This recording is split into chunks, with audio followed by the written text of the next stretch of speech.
Introduction to the Altiorem workflow on Trello.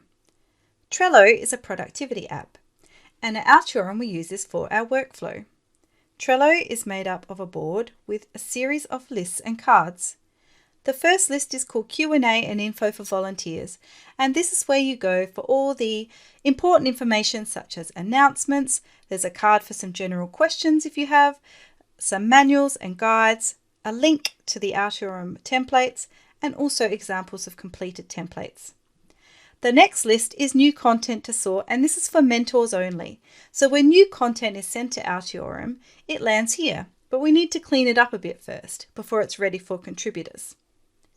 Contributors go to this list to pick a piece of content that's called new content for review.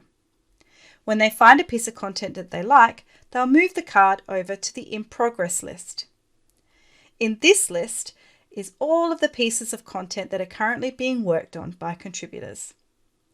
If a contributor has a question, they can move the card over to the card specific questions list and ask a mentor or someone from Team Altiorem.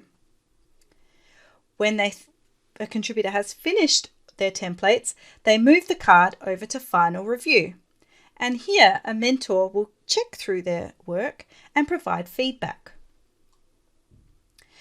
Once all that is completed and there's no more edits to be made, the card gets moved over to published, and it will then end up on the Altiorem website.